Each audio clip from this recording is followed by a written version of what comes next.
큰 은혜 받으셨습니까? 너무 아름답죠, 그렇죠? 엄마와 딸이 함께 하나님께 영광 돌리는 또 귀한 시간이 참 아름다운 것 같습니다. 김봉일 집사님이 연습을 많이 하셨다고 어제 그러시더라고요. 근데 앞에 나오니까 이렇게 떨려서 어제도 자기 실력을 잘 못 발휘한 것 같다고. 참 귀한 찬양 감사합니다. 오늘 예전에 몇 달 전에 한번 소개를 했었는데요. 오늘 또 다시 한번 소개를 드려야 될 것 같아요. 이제 정기적으로 오실 때까지는 계속 소개를 좀 해야 될 것 같은데 우리 의관이 아버님 오셨습니다. 우리 잠깐 일어나시겠어요? 환영합니다. 지난번에 말씀드렸지만 제가 학교에 있을 때는 예배 드리는데 그 안으로는 들어오지 않으셨어요. 운동장에만 계시다가 있었는데 이제는 교회에 발걸음을 들어오는 거 보면은 이제 조만간 매주 또 뵐 수 있지 않을까 하는 또 기대감이 있습니다. 아들이 얼마나 잘 컸는지 아까 이렇게 들어와서 서 있는 걸 보니까 큰 아들이 아버지보다 키가 더 큰 것 같아요.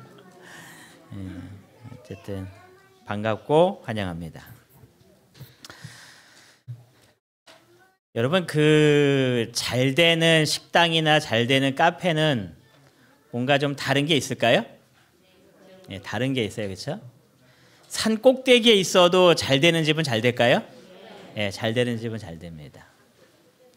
또 교통이 아주 불편하고 주차가 아주 힘들어도 잘 되는 집은 또 항상 잘 됩니다. 근데 안 되는 집은 주차도 좋고 환경도 좋고 모든 것들을 다 갖춰 있어도 안 되는 집은 안 됩니다. 그 이유가 분명히 있어요, 그렇죠? 이유가 있습니다. 나중에는 그 이제 몇 가지 이유들과 교회들을 좀 말씀드리려고 하는데 오늘은 그 중에 한 가지를 좀 말씀을 드리려고 합니다. 저희가 이제 시공사 선정하는 일들을 계속 진행하고 이제 곧 선정이 될 겁니다. 잘 되는 교회 중에 하나는 이럴 때에 분산되는 걸까요? 더 연합하는 걸까요? 더 연합하는 교회입니다. 내 생각과 분명히 다른 것이 있을 겁니다. 왜냐하면 여기 한 사람 한 사람의 의견이 다 다른데 똑같다고 하면 그거는 공산당이니까 분명히 다 다를 겁니다. 하지만 우리가 같은 목표를 딱 정했을 때에 잘 되는 교회는 하나로 모든 힘이 다 합쳐지는 겁니다. 그 일을 위해서 함께 기도하고 그 일을 위해서 함께 고민하고 왜 그렇게 사는 것이 아니라 그래 나도 똑같은 마음이니 우리가 이것을 꼭 이루자라고 함께 한 방향을 볼 수 있는 교회는 분명히 잘 되는 교회일 겁니다. 이제 우리가 모든 것들을 발표했을 때에 모든 성도님들께서 그와 같은 마음으로 함께 기도해 주시고 함께 이를 위하여 협력해 주시기를 간절히 바랍니다. 우리들이 그런 얘기 많이 듣잖아요. 교회를 건축하는 가운데 교회가 찢어지더라. 한 우스갯소리에 의하면 우리 교단은 아니고 한 장로교회 이야기입니다. 아주 큰 교회였습니다. 교회를 아주 건축을 잘했습니다. 근데 마지막에 이제 그랜드 피아노를 놔야 되는데 의견이 갈린 겁니다. 우측에 놔야 된다. 좌측에 놔야 된다. 아주 팽팽하게 갈린 다음에 우측에 넣자 좌측을 주장했던 사람들이 다 교회를 나갔다고 합니다. 이게 실제 있었던 한 장로교회의 이야기입니다. 여러분 우측에 놔두면 어떻고 좌측에 놔두면 어떻습니까? 그게 우리의 믿음에 엄청난 영향을 줍니까? 그 영향 하나도 안 주잖아요. 그 사소한 것에 우리가 우리의 신앙의 손해를 결코 보면은 안 될 겁니다. 우리가 한 마음으로 연합하여서 하나님께 귀한 성전을 드리는 일뿐만 아니라 우리의 모습이 하나님께 온전히 바쳐지는 그런 이문동교회 모든 성도님들이 되시기를 간절히 바랍니다. 오늘 제목이 그래서 나는 짝퉁 그리스도인인가 진짜 그리스도인가입니다. 사대교회의 이야기입니다.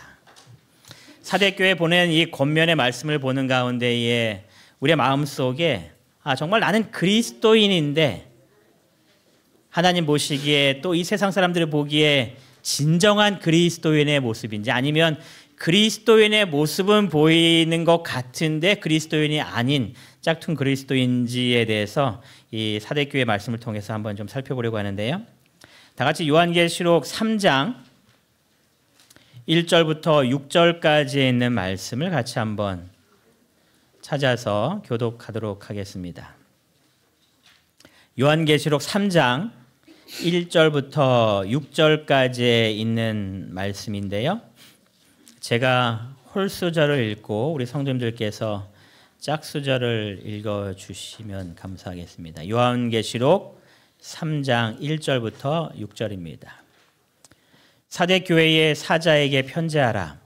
하나님의 7 영과 7 별을 가지신 이가 이르시되 내가 내 행위를 아노니 내가 살았다 하는 이름은 가졌으나 죽은 자로다.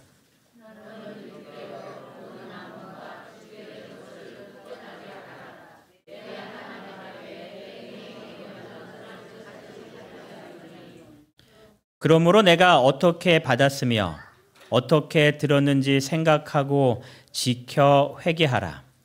만일 일깨지 아니하면 내가 도둑같이 이르리니 어느 때에 내게 이르는지 내가 알지 못하리라.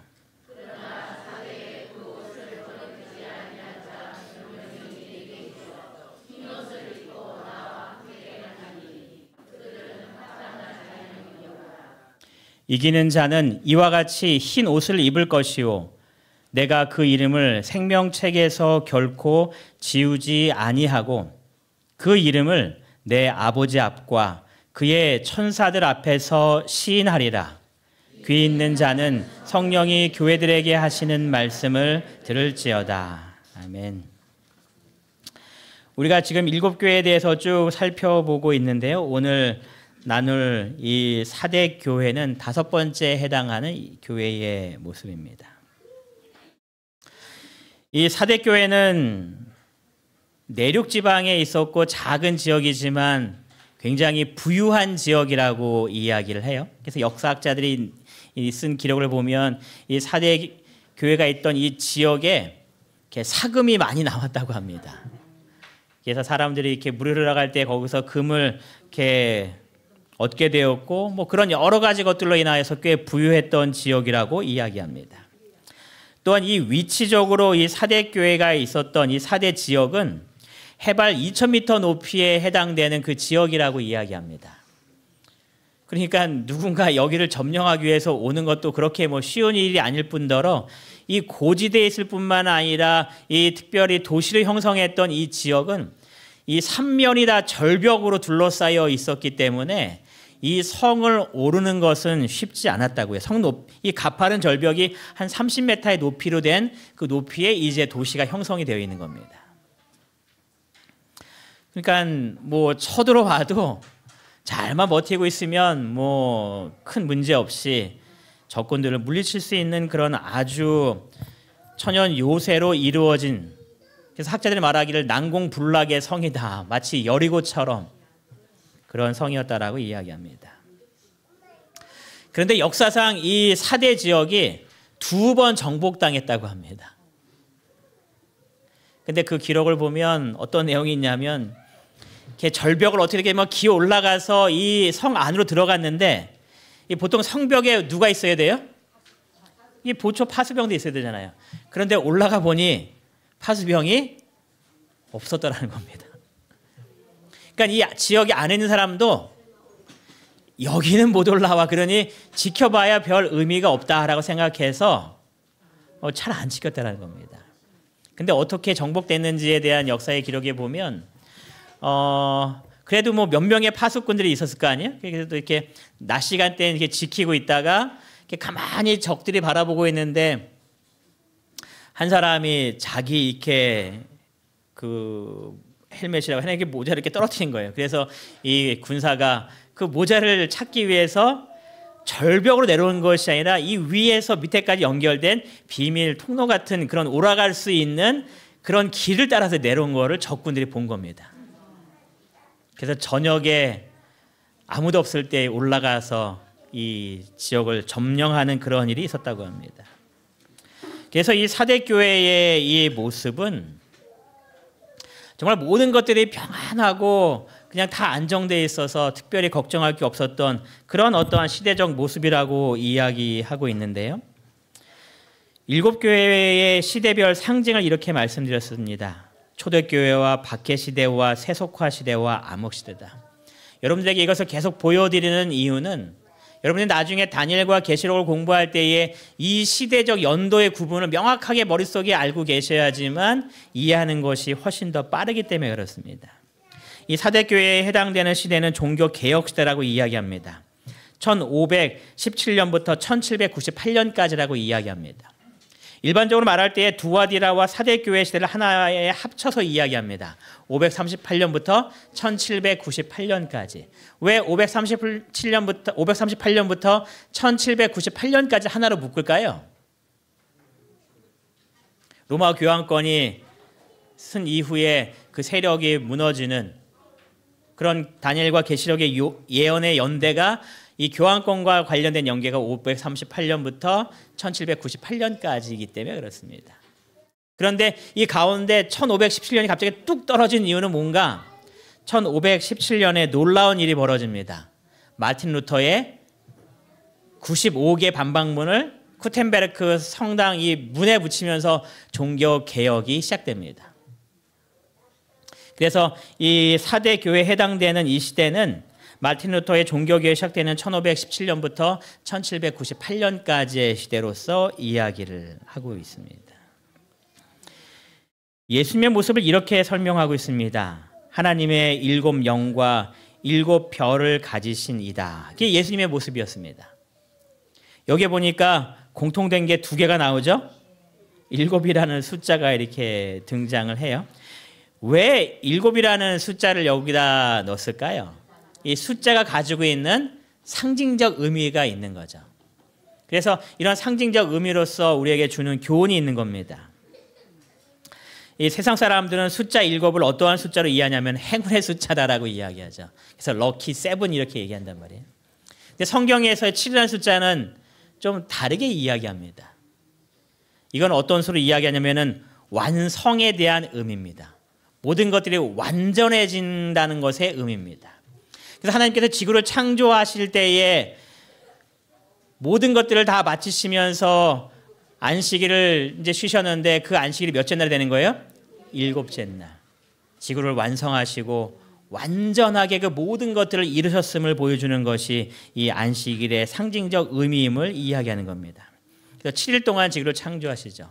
일교교회가 등장합니다. 7인이 등장합니다. 또 7 촛대가 준비하고 7 재앙이 하고 계속해서 이 7이라는 숫자를 통하여서 완성과 완전의 모습을 우리들에게 보여준다라고 말합니다. 근데 예수님의 첫 번째 모습을 이야기하면서 7 영을 가졌다라고 이야기합니다. 그러니까 7 영이 7개가 있다는 뜻이 아니라 이 7은 완전한 완성이 된 아주 조금도 부족함이 없는 것을 이야기하면서 영은 뭐를 이야기하냐? 성령을 이야기합니다. 완전하신 성령 하나님께서 계심을 이야기하면서 이 예수님의 모습을 7 별을 가지셨다라고 이야기합니다. 여러분 7 별은 기억나시나요? 요한계시록 1장 20절에 말하기를 7 별은 7 교회의 사자다. 그래서 이 4대 교회의 이 완전한 지도자를 붙들고 계신 예수 그리스도를 이야기합니다. 그래서 하나님의 성령을 통하여서 하나님의 이 지도자들을 통하여서 이 4대 교회의 종교 개혁을 이루시는 그 예수님의 모습을 묘사한 것이 7 영과 7 별을 가지신이다라고 설명하는 겁니다. 그래서 이 시대에도 많은 어려움들이 있었겠지만 종교 개혁을 통하여서 참된 진리가 무엇인지를 찾는 사람들이 이제 등장하기 시작했던 그 시대를 우리에게 잘 설명해 주기 위해서 예수님의 모습을 7 영과 7 별을 가신 이가 이 모든 것들을 이끌고 계신다라고 우리에게 설명합니다. 이 4대 교회의 특징이 나옵니다.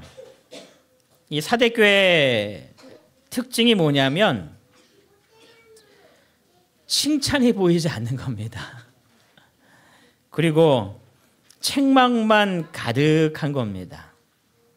종교 개혁을 통해서 무언가 정말 대단한 것들을 이루고 있는데 이 사대 교회에 주님께서 주실 때에 책망의 모습은 분명히 보이는데 칭찬이 잘 보이지 않습니다.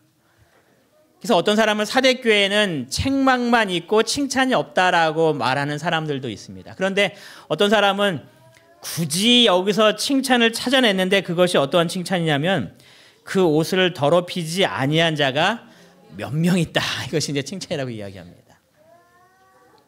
아주 극소수의 사람들이 그 옷을 더럽히지 않고 있었네. 이 정도면 칭찬 아니야라고 얘기하는데 어떤 사람은 아니야. 그건 칭찬 아니야. 이렇게 얘기하는 사람도 있거든요. 그래서 어떻게 보냐에 따라서 이 교회들을 7교회를 정리할 때에 책망만 받은 교회가 있는데 그것이 이 사대 교회와 라오디가 교회다라고 이야기합니다.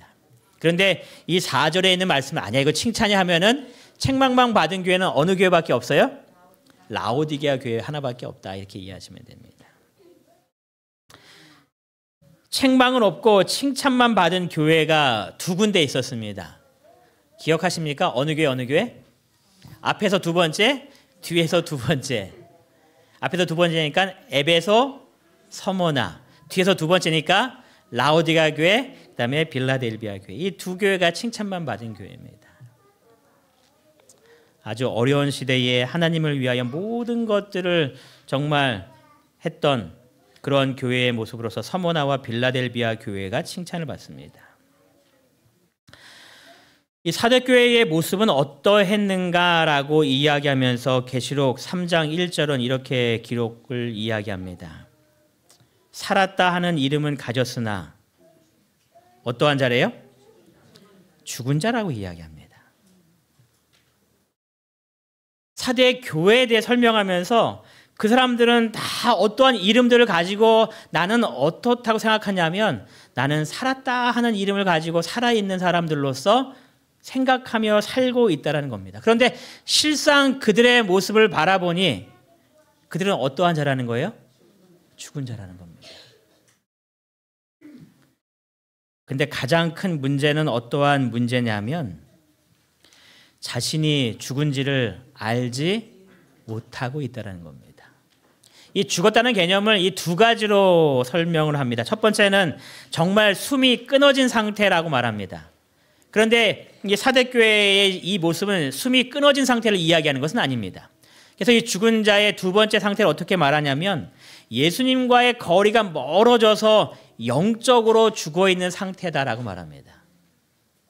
그러니까 내 몸은 살아있지만 영적으로는 하나님부터 멀리 떨어져 있기 때문에 죽은 자와 같은 영적으로 죽은 자의 모습을 이 죽은 자라는 이렇게 표현했다는 겁니다.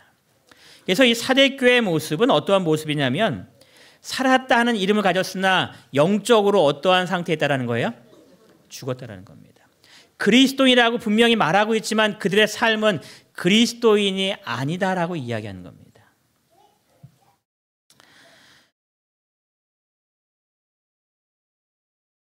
마태가 예수님의 제자로 부름을 받은 이후에 예수님을 자신의 집으로 초대합니다.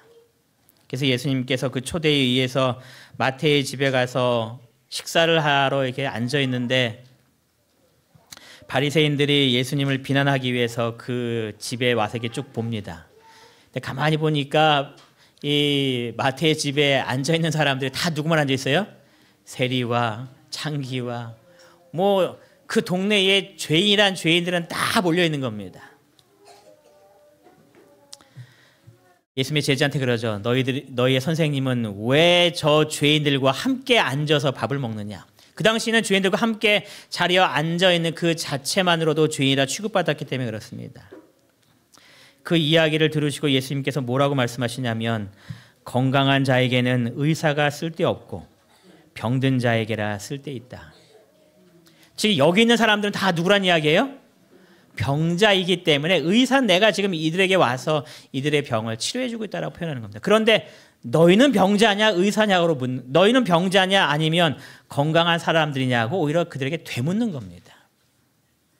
바리새인들은 자신을 향하여서 뭐라고 얘기했는가? 병자라고 얘기했을까요? 나는 건강한 자라고 얘기했을까요? 건강한 자라고 이야기했습니다. 실질적으로 그들은 병들어 죽어가고 있는데 자기 자신을 향해서 그들은 나는 건강한 사람입니다라고 이야기하고 있는 겁니다. 심각한 문제죠. 빨리 병원에 가서 치료를 받아야 살아날 수 있는데 그는 스스로 생각하기를 나는 전혀 병이 없고 건강한 상태로 살고 있다라고 생각하고 있는 겁니다. 영적으로는 점점 죽어가고 있는데 자신의 현실을 모르는 겁니다. 예수님께서 그러한 바리새인과 서기관들을 이렇게 묘사했습니다. 너희들은 무엇과 같다고요? 회칠한 무덤과 같다. 그러면서 표현하기를 겉으로는 아름답게 보이나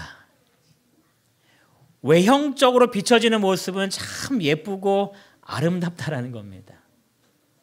그래서 그 모습만 보면 너무나 잘 되고 있고 아무 걱정과 근심이 없는 그런 상태로 살고 있다는 겁니다.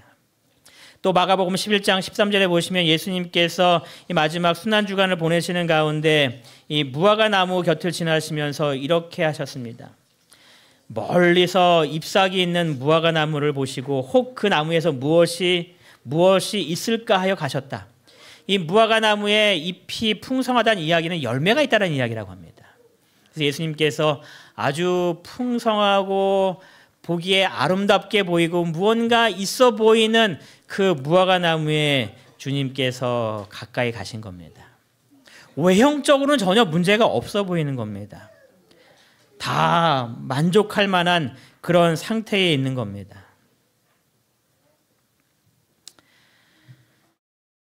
그런 사람들이 예수님께 이렇게 말하는 겁니다. 그날에 많은 사람이 나더러 이르되 주여 주여 우리가 주의 이름으로 선지자 노릇하고 주의 이름으로 귀신을 쫓아냈고 주의 이름으로 많은 권능을 행하였습니다. 이렇게 얘기하는 겁니다. 여러분 이 말만 읽어봤을 때 이 사람들의 문제가 보입니까? 안 보입니까? 안 보여요. 너무나 잘하고 있는 겁니다. 주의 이름으로 선지자 노릇하고 있습니다. 주의 이름으로 귀신도 쫓아냈고요. 주의 이름으로 많은 권능의 일들을 지금 행하고 있는 겁니다. 이들의 외형적인 삶의 모습은 어느 누가 봐도 조금도 문제가 없는 그런 삶을 살고 있는 것처럼 보입니다. 그런데 23절에 예수님께서 그들에게 뭐라고 말씀하시냐면 내가 너희를 도무지 뭐라 그래요? 알지 못한다. 너 나하고 만난 적이 있니? 라고 물어보시는 겁니다. 우리는 초면인 것 같은데 나는 너를 전혀 알지 못하는데 너는 나를 아니? 라고 주님께서 지금 말씀하시죠. 주님과의 관계가 없는 삶을 살고 있다는 이야기입니다. 주님께로부터 멀리 떨어지고 사는 그런 삶의 모습이라고 이야기하는 겁니다. 외형적으로 드러난 모습은 분명히 그리스도인이고 신앙적인 활동에서 전혀 부족함이 없는 그런 삶을 살고 있는데 주님께서 그들에게 물어보시는 겁니다.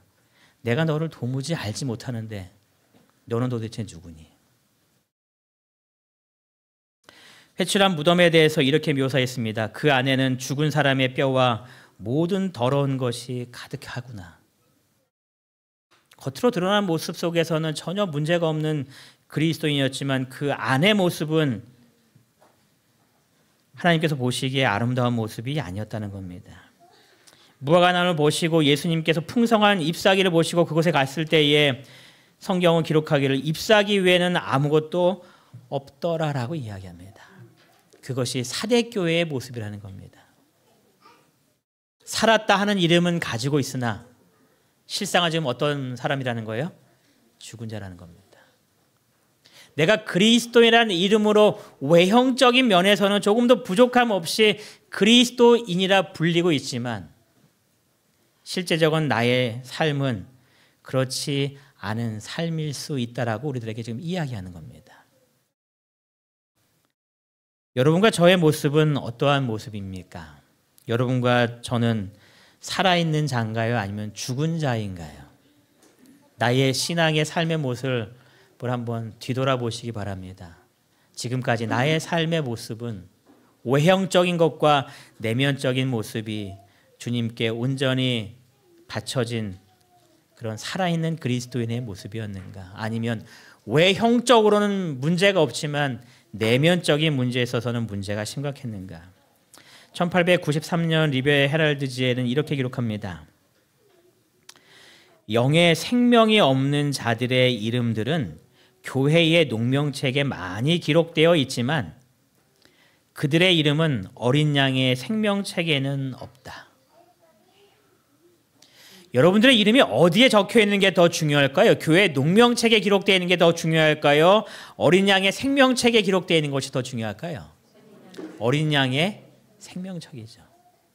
여러분의 이름이 교적에 적혀 있다고 그 교적에 적혀 있는 거 가지고 뛰어갖고 예수님 교적에 적혀 있는 저게 왔습니다라고 아무리 이야기한들 그것은 의미 없는 일입니다. 그들이 교회와 연합했는지는 몰라도 주님과는 연합하지 않았다. 심각한 문제인 겁니다. 그들이 어떠한 신앙적 의무들을 부지런히 행하고 있기 때문에 살아있는 사람으로 인정받을지 모르지만 살았다 하는 이름은 가졌으나 실상은 죽은 사람들이다. 죽은 사람들이 많다. 이렇게 기록합니다. 여러분, 나의 삶 속에 많은 신앙적인 삶을 살고 있다고 하는 그 모습이 나를 살았다라고 결코 인정하지 않는다라는 겁니다. 여러분, 내가 지금 교회에 와 있지만 내 생각과 나의 모든 행동들이 말씀과 다른 생각들을 하고 있다면 그 사람은 예배를 드리는 사람입니까? 예배를 드리지 않고 있는 사람입니까? 예배를 드리지 않고 있는 사람인 겁니다. 내가 이 자리에 와 있다는 그 자체만으로 만족해서는 결코 안 된다는 이야기입니다. 여러분들이 어떠한 신앙의 활동을 열심히 참석하고 있다고 해서 그것이 내 영적으로 전혀 문제가 없다라고 판단해서도 결코 안 된다는 이야기입니다. 물론 외형적인 부분이 중요하지 않다라고 말씀드린 것은 분명히 아니에요. 왜냐하면 우리의 믿음은 외형적으로 나타나기 때문에 외형적인 모습이 잘못됐다라고 말하는 것은 아닙니다. 디모데후서 5장 3절에 이렇게 말씀하십니다. 경건의 모양은 있으나 경건의 모양을 갖추고 있는 겁니다. 정말 그리스도인처럼 보이는 삶을 살고 있는 겁니다. 그런데 경건의 능력은 부인하고 있습니다. 거절하고 있습니다. 너희는 이 같은 자에게서 돌아서라라고 이야기합니다. 여러분의 삶이 경건의 모양뿐만 아니라 경건의 능력으로 여러분의 삶이 하나님 앞에 아름답게 비춰지는 하나님의 참된 그리스도인을 되시기를 간절히 바랍니다. 나의 신앙의 외적인 모습이 하나님의 영에 의하여서 내적으로도 변화되어서 우리의 모든 모습들이 하나님 보시기에 가장 아름다운 모습으로. 여러분, 내 옆에 있는 사람들 한번 보시기 바라요. 물론 나보다 조금씩 더 못생겼겠지만 내 옆에 있는 모든 사람들이 여러분들이 가장 사랑해야 될 성도라는 것을 꼭 기억하시기 바랍니다. 전에도 말씀드렸지만 내 옆에 있는 사람은 나와 싸울 사람들이 아닙니다. 내가 가장 사랑하고 그들이 지쳤을 때에 그의 팔을 붙잡고 어디까지 가야 될 동력자인 거예요? 저 하늘까지 가야 될 동력자인 겁니다. 경건의 능력을 받은 사람들은 그렇게 생각하는 겁니다. 내 삶 속에 그 사람들의 모습을 봤을 때 부족하고 연약하지만 그를 끝까지 붙들고 저 하늘까지 오르려고 하는 진정한 살아있는 예수님의 사랑을 간직한 그리스도인의 모습이라는 겁니다. 이무동교회 모든 성도들의 모습이 그러한 모습이 되기를 간절히 바랍니다. 그래서 살아있는 정말 참된 예수님의 마음을 품은 그러한 그리스도인.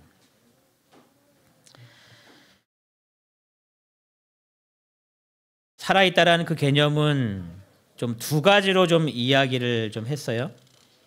하나는 어떻게 제 나름대로 정리했냐면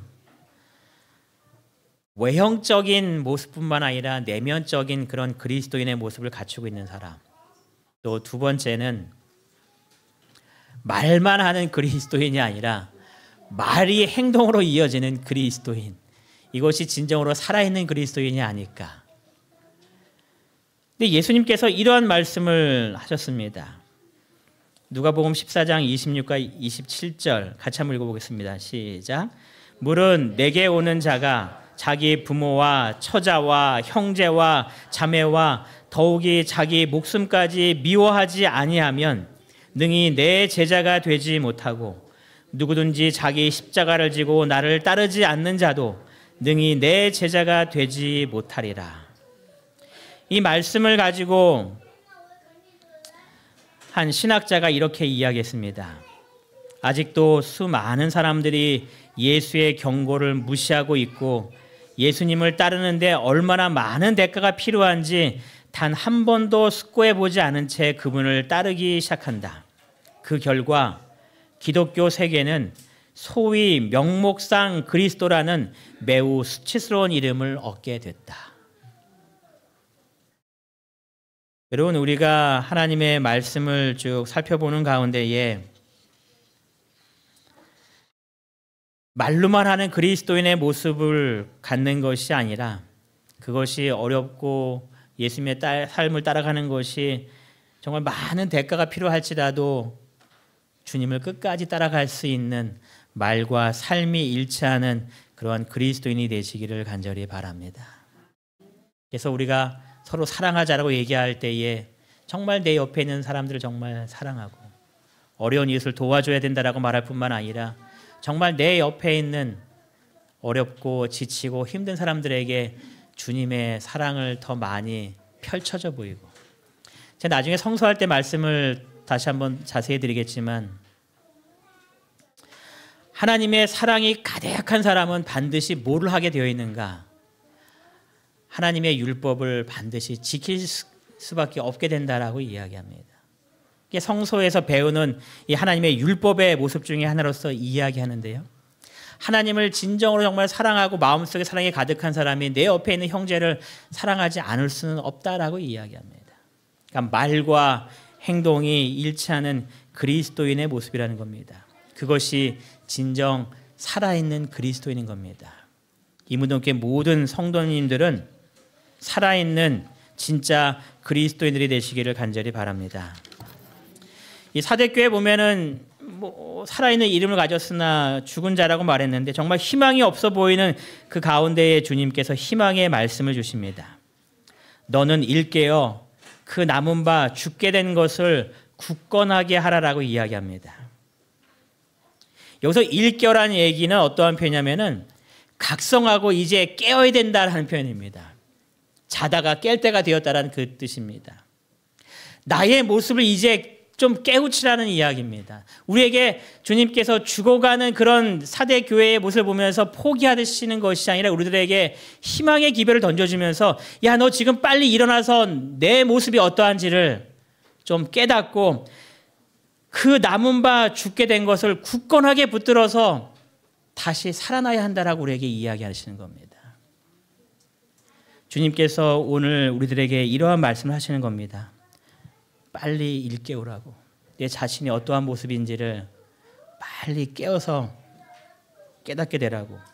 그래서 지금 곧 놔두면 죽게 되어가는 너의 모습을 굳건히 해서 굳게 붙잡고 흔들리지 않게 주님 안에 세워둬서 주님의 살아있는 그리스도인으로서 살아가라고 우리에게 분명히 말씀하시는 겁니다.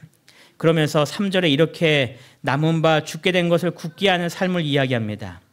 내가 어떻게 받았으며 어떻게 들었는지 생각하고 지켜 회개하라.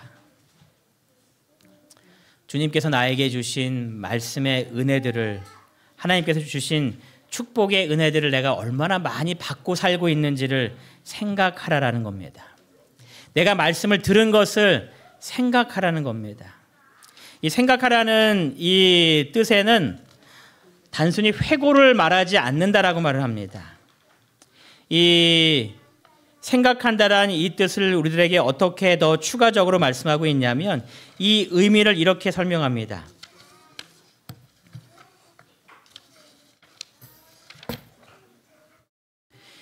이 명령은 현재형이기 때문에 기억하기를 계속하라, 매일 기억하라, 결코 잊어버리지 말라, 이런 뜻이라고 이야기합니다. 매일매일 기억하는 겁니다. 그리고 계속해서 그것을 기억하는 겁니다. 또 이 기억은 단순히 기억으로만 남는 것이 아니라 롯의 철을 기억하라라는 뜻은 뭐겠어요? 롯의 철의 삶을 바라보고 나는 그렇게 살지 말아야지 뭘 하는 거예요? 결심하고 살라는 그런 이야기입니다. 그래서 여러분들이 하나님의 말씀을 들은 것을 깊이 생각하시는 겁니다.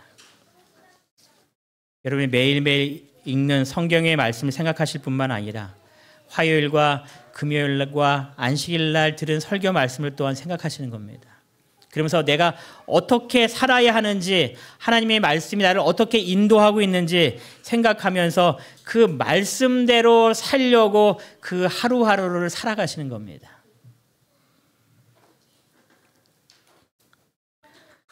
어떻게 들었는지를 생각하고 지켜라라고 이야기합니다.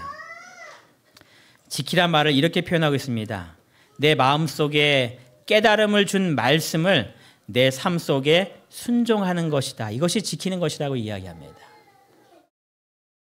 그래서 그 말씀을 생각하는 가운데 그 말씀을 내 삶 속에서 순종하고 나는 이제 이렇게 살면 안 되겠구나, 이렇게 살아야겠구나 하고 귀한 결심으로 회개하는 삶을 살아라라고 우리들에게 권면하고 계시는 겁니다.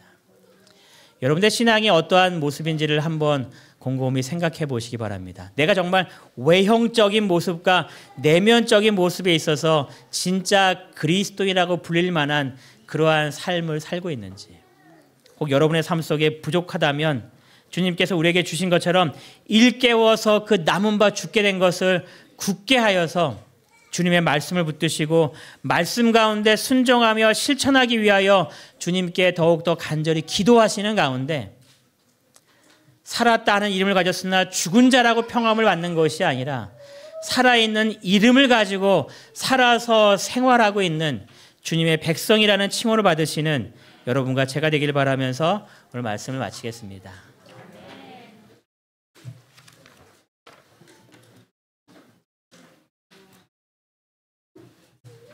예, 다 함께 529장 찬미하시고 우리 목사님 기도해 주시고 마치겠습니다. 529장을 함께 찬미하십니다.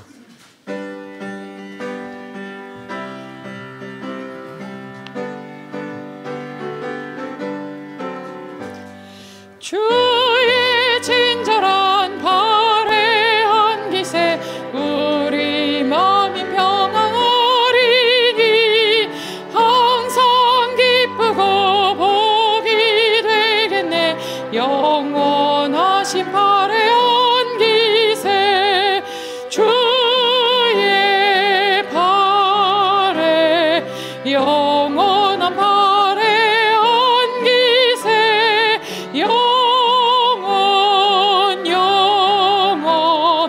영원하신 발에 안기세. 날이 갈수록 주의 사랑이 두루 광명하게 비치고 천국 가는 길 편히 가리니 영원하신 발에 안기세 주의 발에 영원한 발에 안기세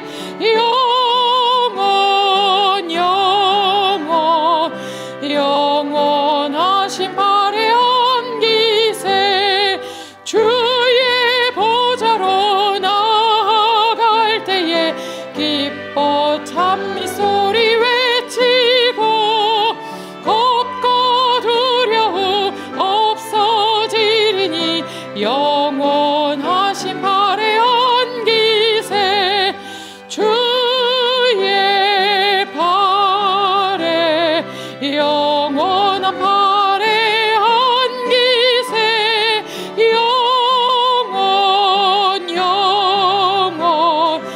영원하신 발에